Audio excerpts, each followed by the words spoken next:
दोस्तों वीडियो देखने से पहले जरा मेरी तरफ देखो।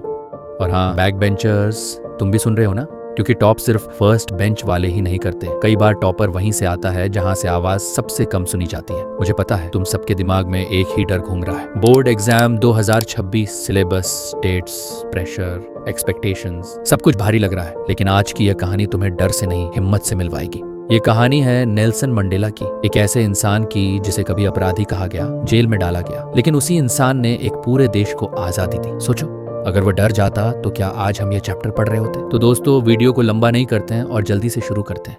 From the continuing bondage of poverty, deprivation, suffering, gender, and other discrimination, we succeeded to take our last steps to freedom.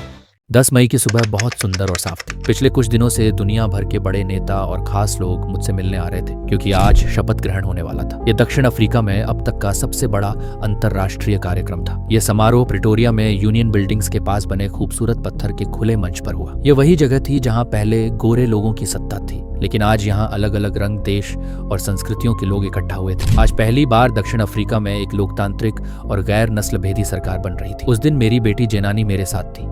मंच पर पहले श्री डी क्लार्क ने दूसरे उपराष्ट्रपति के रूप में शपथ ली, फिर थाबो मबेकी ने पहले उपराष्ट्रपति के रूप में शपथ ली। जब मेरी बारी आई तो मैंने संविधान का पालन करने और देश व जनता की भलाई के लिए काम करने की कसम खाई। मैंने दुनिया से कहा कि आज हम सब यहाँ आकर आज़ादी को सम्मान दे रहे हैं। लंबे समय तक चले दर्द और अन्याय के बाद अब एक ऐसा समाज बनना चाहिए जिस पर पूरी दुनिया को गर्व हो। जो लोग कभी अपराधी माने जाते थे, आज वही लोग दुनिया के देशों का स्वागत कर रहे हैं। ये जीत इंसाफ, शांति और इंसानियत की जीत है। अब हम सच में राजनीतिक रूप से आज़ाद हो चुके हैं। हम वादा करते हैं कि गरीबी, दुख, भेदभाव और अन्याय से सबको आज़ाद करेंगे। अब कभी भी इस देश में कोई किसी पर जुल्म नहीं करेगा। ये दिन इंसानी इतिहास की एक बड़ी जीत है। आज़ादी हमेशा बनी रहे।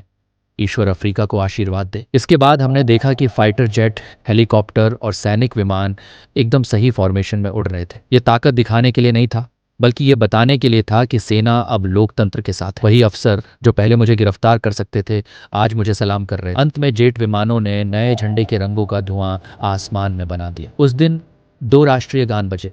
गोरे लोग एनकोसी सिकेलेल अफ्रीका गा रहे थे और काले लोग पुराना गान डिस्टे। उस दिन किसी को पूरे बोल नहीं आते थे, लेकिन जल्दी ही सब सीख गए। उस दिन मुझे इतिहास का बोझ और गर्व दोनों महसूस हुआ। पहले गोरे लोगों ने मिलकर काले लोगों पर राज करने की व्यवस्था बनाई थी, जो बहुत अमानवीय थी, लेकिन अब वह सिस्टम खत्म हो चुका था और सबको बराबरी के अधिकार मिल चुके थे। यह सब हजारों लोगों के बलिदान से हुआ। मैं खुद को उन सब का हिस्सा मानता हूँ जो मुझसे पहले। दुख सिर्फ इस बात का था कि वे यह दिन देख नहीं पाए। अपार्थाइड ने हमारे देश को बहुत गहरा जख्म दिया। इसे भरने में कई साल लगेंगे, लेकिन इसी जुल्म ने ओलिवर टैम्बो, वॉल्टर सिसुलू जैसे महान नेता भी पैदा किए। मेरा मानना है कि हमारे देश की सबसे बड़ी दौलत उसके लोग हैं, हीरे जवाहरात नहीं। मैंने संघर्ष से साहस सीखा। मैंने लोगों को डर के बावजूद लड़ते देखा। साहस का मतलब डर न होना नहीं, बल्कि डर पर जीत पाना है। कोई भी इंसान जन्म से नफरत नहीं करता, नफरत सिखाई जाती है। और अगर नफरत सिखाई जा सकती है तो प्यार भी सिखाया जा सकता है। जेल में भी मुझे कभी कभी इंसानियत की एक छोटी सी झलक दिख जाती थी, जो मुझे आगे बढ़ने की ताकत देती थी। हर इंसान की 2 जिम्मेदारियां होती हैं, अपने परिवार के लिए और अपने देश के लिए। लेकिन हमारे देश में रंग के कारण दोनों निभाना मुश्किल था। अपने लोगों के लिए लड़ने का मतलब था अपने परिवार से दूर होना। मैं चाहता था कि दोनों निभा सकूं, लेकिन सिस्टम ने मुझे रोक दिया। मैं आज़ादी की चाह लेकर पैदा नहीं हुआ था। बचपन में मैं खुद को आज़ाद समझता था, खेलना, तैरना, खुले आसमान के नीचे रहना। लेकिन धीरे धीरे समझ आया कि वह आज़ादी सिर्फ एक भ्रम थी। पहले मैं अपने लिए आज़ादी चाहता था, फिर समझ आया कि मेरे जैसे दिखने वाले सब लोग गुलाम हैं। तभी मैं ANC से जुड़ा। मेरी अपनी आज़ादी की चाह मेरे लोगों की आज़ादी में बदल गई। मैं कोई खास इंसान नहीं था, लेकिन जब तक मेरे लोग आज़ाद नहीं थे, मैं भी खुश नहीं रह सकता था। आज़ादी सबके लिए होती है।